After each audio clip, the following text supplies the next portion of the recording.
Mais vous y êtes arrivé comment en fait à ce... Alors d'abord par des interrogations, parce qu'effectivement les enseignants se sentaient démunis par rapport à tout ce qui était disciplinaire, la prise de temps, et surtout, donc moi j'ai une particularité d'école, j'ai 3 implantations d'âge différents, et les règlements n'étaient pas les mêmes dans les 3 implantations. Et donc les enfants qui passaient de l'une à l'autre, se sentaient un peu perdus, et donc on a voulu pendant un certain temps uniformiser les règles. D'accord. Et on s'est posé la question du comment, est-ce qu'on va faire un règlement, est-ce qu'on va le donner aux parents, enfin c'était pas très, ça n'a pas été très bien fait. Oui. On a eu une réaction de parents qui dit on n'a pas inscrit notre enfant dans cette école pour avoir ce type de choses, etc. Donc voilà. Puis c'est tombé à l'eau, on n'a plus donné les règlements, puis on s'est rendu compte que nos bulletins de comportement aussi qu'on avait, qui se voulaient uniquement dans la réflexion, se sont abandonnés petit à petit. Et donc on a vraiment dit maintenant il faut mettre quelque chose en place. D'accord. Et le hasard a fait que nous avons eu, entre directeurs FELSI, une formation. Oui. Avec M. Van Humbeek, je crois. C'est lui qui était venu à ce moment. Non, Humbeek, c'est Humbeek. Oui, oui. Qui est venu donc parler aux directions d'école en disant qu'il mettait à Lumon ce projet en route. Et voilà, donc juste la formation. Okay. Et je me suis dit, tiens, c'est pas mal, on va peut-être le faire. Donc on a encore attendu un an. Oui. Et puis on a fait venir. On vous a fait venir. Voilà. Donc, au départ, il y a eu une première réaction des enseignants qui ont dit on n'a pas besoin de ça, pendant la présence de l'interlocuteur. D'accord. Je me suis levée, je me suis retournée, j'ai dit bon ok, alors on arrête, vous pouvez partir, merci. Il y a eu un grand froid et puis il y en a ben non quand même. Voilà.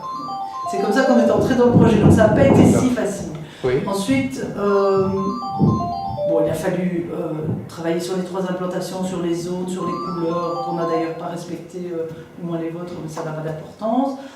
Puis on s'est rendu compte que dans chaque implantation, c'était différent, oui. Puisque pas les mêmes âges, pas les mêmes façons aussi d'aborder les règles, puisque tout petit de 2 ans et demi à 12 ans, il y a quand même de grosses différences. Oui. Et ce qui nous a facilité la tâche, c'est justement de pouvoir diviser ça en 3. D'accord. C'est-à-dire que nos cours sont vraiment limités sur des tranches d'âge et c'est chaque fois spécifique au niveau de ce qu'on met à disposition des enfants. Ok, d'accord. Voilà, et puis tant bien que mal, on a mis en place les conseils de classe réguliers. Alors chez tout petit en maternelle, ils travaillent uniquement sur l'émotion. On a décidé de ne commencer ça qu'en première maternelle, donc pas en classe d'accueil. Classe d'accueil, c'est juste un partage au retour des récrés, des choses comme ça. Mais par contre, en première maternelle, il y a une thématique qui travaille les émotions. D'accord. On en sort 3 principales, donc content, fâché et triste. Okay. Et à partir de cela, les enfants peuvent exprimer leurs sentiments au retour des récréations ou à l'issue de quelque chose qui demanderait l'utilité de montrer ses émoticônes. Et on discute, c'est tout. Ok. Donc pour vous, en fait, la régulation de la cour de récréation a apporté des choses intéressantes dans votre pratique, en fait, ou... Oui, je pense, oui, certainement. Vous faisiez déjà certaines choses. Oui, ça mélange un petit peu. Mais ça a clarifié certaines choses. Mais par exemple, ici dans cette implantation, on avait déjà des zones. Parce que le jardin, il était bien obligé d'être divisé en zones pour le foot, pour le ping-pong, pour les jeux des enfants. On a une zone zen qu'on avait créée, qui est une zone nature avec un petit étang, etc. Donc il y avait déjà des règles. Mais le fait de le repréciser, on a d'ailleurs dans la cour un panneau qui reprécise les zones, etc. Elles ne sont pas marquées. D'accord. C'est impossible. Donc ça fait partie chez nous du gros problème, c'est le marquage des zones, parce qu'elles s'effacent très très rapidement. On avait peint sur le sol, les murs on ne veut pas y toucher. Et donc ici on a décidé qu'avec le cours de néerlandais, ils allaient avec des grands-mères tricoter des zones de couleurs pour mettre autour des arbres. Ah oui. Ils disaient que ça tiendrait plus longtemps. Oui. Mais en somme, c'est pas nécessaire. D'accord. Les enfants connaissent les zones. Ils n'ont pas besoin d'une marque pour savoir que là, c'est la zone de foot et que là, c'est la zone zen et que voilà. C'est pas nécessaire. Ils sont pas si belles. Par contre, respecter les règles, ça, c'est vrai qu'on doit le rappeler régulièrement. D'accord.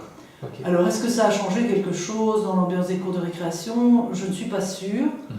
Mais par contre, ce qu'on a mis en place par rapport aux réglementations des jeux a porté ses fruits. Donc par exemple, au niveau du foot, on a dû gérer les tranches d'âge, On a mis aux enfants des jasubles uniquement pour ceux qui peuvent jouer, les autres pas. On a mis c'est les enfants qui ont fait ces règles, hein, c'est pas nous. D'accord. On est dans une école de pédagogie active, donc il y a une participation des élèves dans la vie de l'école.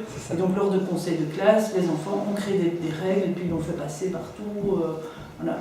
Donc ces règles sont acceptées puisqu'elles viennent de l'enfant. Okay. De temps en temps, c'est vrai que je mets mon grain de sel, mais pas toujours. Vous suggérez en tout cas, on aboutit, on vient me les présenter et puis je les accepte pas quand même dans le sens où ça doit rester raisonnable. et depuis qu'on a fait ça fonctionne quand même bien au niveau des jeux de football, etc. Par contre, les disputes internes, ça reste... Oui. Voilà. Et c'est là que les espaces de parole, vous les appelez voilà. différemment. Je peux donner un exemple, par exemple, il n'y a pas si longtemps, un enfant est arrivé dans mon bureau parce qu'il avait bousculé assez violemment d'autres enfants qui avaient mis un pied dans le terrain de foot exprès au moment où il arbitre, parce qu'on a mis des arbitres aussi, ça c'était important. Ah, okay. Et c'est un rôle très ingrat que les enfants n'aiment pas du tout tenir, et donc ils le font vraiment par générosité, parce qu'ils n'aiment pas ça. Et c'est vrai, c'est pas du tout confortable. Et il se fait que cet arbitre avait à plusieurs reprises demandé à des enfants qui jouaient hors terrain de ne pas mettre les pieds dans le terrain. Et apparemment, il y avait eu un conflit, il les avait poussés, ils étaient tombés, voilà. Et donc ça, ce type de choses, là on sent que le terrain est bien limité. Chose qu'on avait moins avant. Ils se plaignaient qu'on passait dans le terrain, mais maintenant qu'il est bien délimité, toute intrusion devient aussi un acte que les enfants n'acceptent plus et qui sera discuté. Voilà. Et donc nous, ce qu'on discute alors, c'est de la façon dont on fait sortir les enfants d'un terrain, appeler l'adulte, etc. Donc les enfants connaissent ces règles aussi. D'accord. Mais ça, c'était déjà aussi quelque chose qui était mis en place dès le départ. Oui. Alors on est entré aussi en 3e maternelle dans le jeu des 3 figures, qui ne s'appelle plus comme ça, qui s'appelle autrement, j'ai oublié. Et qui, lui, vise à travailler sur 3 rôles dans le conflit, donc le rôle de l'agresseur, on va dire, celui du témoin et celui de la victime. Oui. Et donc les enfants de 3e maternelle, pendant 1 an, toutes les semaines, font un jeu de rôle, mais sont obligés de passer par les 3 rôles, et donc travaillent l'empathie par ce biais-là. D'accord. Et c'est aussi quelque chose d'assez... d'important, je pense, dans cette transition de la prise de conscience des attitudes. D'accord, ok. Ah oui, en effet, ça accompagne bien en tout cas le... ça accompagne bien et alors en parlant de règles aussi, bon je vais un peu dans tous les sens, mais c'est très bien, c'est vraiment bien. Ce que je fais aussi à partir de maintenant, avant je le faisais qu'en 5e, 6e, mais maintenant j'ai dû diminuer, je dois le faire à partir de la 3e primaire. Donc les enfants travaillent les règles de l'école. Ça c'est quelque chose qui est fait en classe avec les titulaires. C'est souvent rappelé lors des conseils de classe ou dans les conseils de classe réguliers où on rappelle des règles. Mais moi je formalise toujours les choses avec les enfants quant à mon rôle de direction et quant aux sanctions possibles dans l'école en travaillant par rapport à... Donc je vais dans les classes maintenant. Je dessine au tableau un cadre, un rectangle fermé, et je leur explique que ça, c'est les limites des règles de l'école. Donc c'est quand on est dans ce cadre, on fait ce qu'il faut à l'école, donc on rappelle en général les règles, voilà.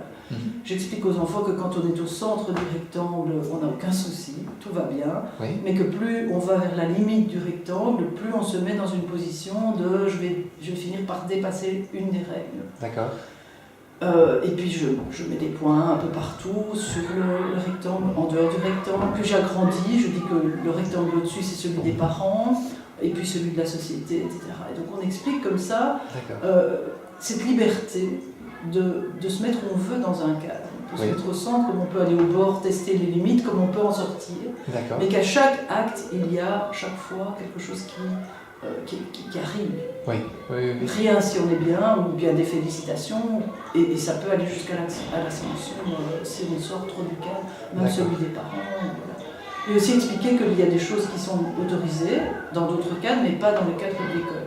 D'accord. Voilà. Ça c'est expliqué aux enfants dès la 3e année, et on s'en sert régulièrement, enfin je m'en sers régulièrement quand ils sont dans mon bureau pour une discussion, dire voilà, dans quel cadre tu te situes. Qu'est-ce que tu as fait, à ton avis? Est-ce que pour tes parents c'est ok? On va comme ça, essayer de conscientiser les actions.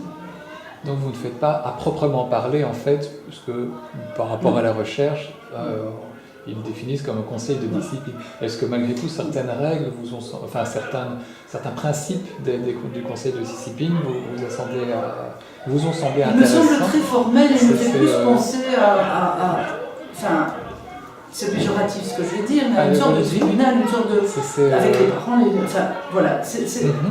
On n'en a pas eu besoin, on n'a pas vraiment besoin de ça, parce que nous, dans la graduation des choses, on commence toujours sur une discussion entre enfants avec le surveillant, avec l'adulte proche, le titulaire si nécessaire, le conseil de classe régulé ou non, et les enfants n'aboutissent finalement chez moi que dans le cadre de la non-compétence de tous les autres cercles. D'accord. Et donc, soit ça s'arrête alors à la discussion avec moi, avec une décision à prendre quant à un changement de comportement, soit on décide effectivement de passer sur ce que nous on appelle un bulletin de comportement qui signale aux parents le comportement qui est peut-être trop hors des cadres. D'accord.